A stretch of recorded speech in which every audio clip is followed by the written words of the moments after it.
Yo, what's good, people? Let's talk about the so-called beef between Central Cee and Aitch. If you think this is a genuine clash, I hate to break it to you, but this looks like one of the most calculated marketing moves we've seen in UK rap. And honestly, it's working. Aitch just dropped a diss track in response to Central Cee's bars on his new album, and within 24 hours, the track went #1 trending. Coincidence? Absolutely not. This whole situation seems like a strategic play to boost Aitch's visibility, especially in the US market. Let's break it all down. How it started: Central Cee's diss. So Central Cee dropped his album, and on one of the tracks, he throws in a bar that caught everyone's attention. Felt like a prick when I went to the Brits and gave the award to a guy called Aitch. Didn't like that. Simple line, right? But just like that, the internet went crazy. Less than 24 hours later, Aitch fired back with a diss track, and the drama officially began. But let's take a step back and really think about this. Why would Central Cee even take shots at Aitch? There's no real history of bad blood. They've never publicly had issues. In fact, their lanes don't even really cross like that. So why now? Because it's perfectly timed for Aitch. Aitch needed a viral moment.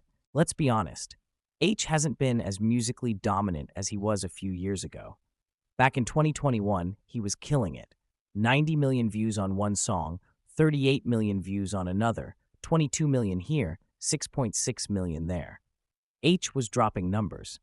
But after taking a bit of a break, his recent releases haven't had the same impact. His last few tracks have been solid, but not viral. He's been more active in the content space than in music, popping up in videos with Young Philly and doing entertainment-based collaborations. But in 2024, Aitch is clearly gearing up for something big. He's dropping music again, and guess what? He needed the momentum back. What better way to do that than staging a rap beef with the hottest UK rapper in the game? Industry politics: Sony, Columbia, and NQ Records. This is where it gets really interesting. Let's talk about the labels behind the scenes, because this beef isn't just about two rappers, it's about the business of music. Aitch's diss track is officially released under NQ Records, which has a partnership with Columbia Records UK and The Orchard, which, by the way, is owned by Sony. This means Sony has direct involvement in Aitch's music releases. Meanwhile, Central Cee is signed to Columbia Records, which is also a division of Sony Music Entertainment. See where this is going? Both Aitch and Central Cee are in some way under Sony's umbrella. And Sony has big plans. They're pushing UK rap internationally, particularly into the US market. In a recent press release, NQ Records openly stated that their deal with Columbia UK will help connect Northern UK talent to global audiences. So how do you get an American audience interested in Aitch? Simple. Make him part of a viral moment. Why Americans would care about Aitch versus Central Cee.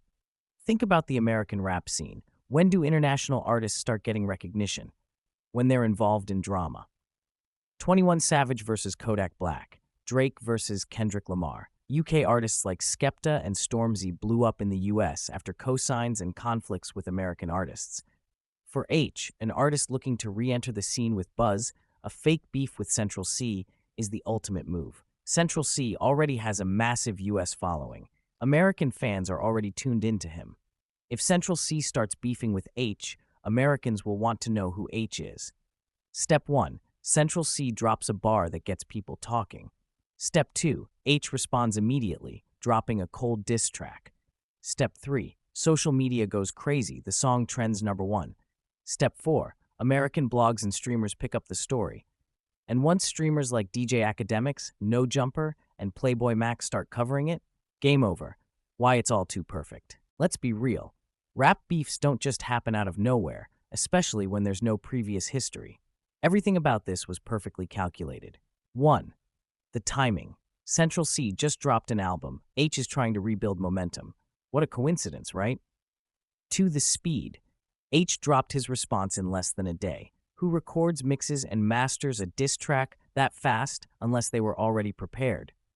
3. The label connections. Both are indirectly connected through Sony. 4. The execution.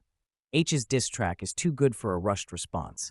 The bars are sharp, the delivery is on point, it feels planned. The biggest giveaway? If we start seeing major streamers and American blogs pushing this beef hard, then we'll know Sony is pulling the strings behind the scenes. The power of fake beefs in music marketing. This isn't the first time we've seen fake beefs push artists into the limelight. Drake and Meek Mill turned into a legendary rap battle, but also helped both artists chart. Travis Scott versus A$AP Rocky manufactured tension to boost album hype. 6699 versus literally everyone, the king of staged internet drama. Record labels know how powerful rap beefs are in the streaming era. They create headlines, drive engagement, and push music up the charts. And that's exactly what's happening with Aitch. Final thoughts. Is this beef fake? Look, I'm not saying Central Cee and Aitch are chilling in a studio laughing about this, but if you think this is some real street beef, you're being played. This is marketing at its finest. Aitch needed a viral moment. Central Cee is big enough to give him that moment. Sony, Columbia, and NQ Records are all involved. And at the end of the day, everyone wins. Aitch gets his buzz back. Central Cee gets more attention on his album. The labels push UK rap further into the US market. This is just business. If I had to bet, this beef was planned months ago. Anyway, what do you guys think? Am I reaching, or is this the most obvious industry setup ever? Let me know in the comments. Peace.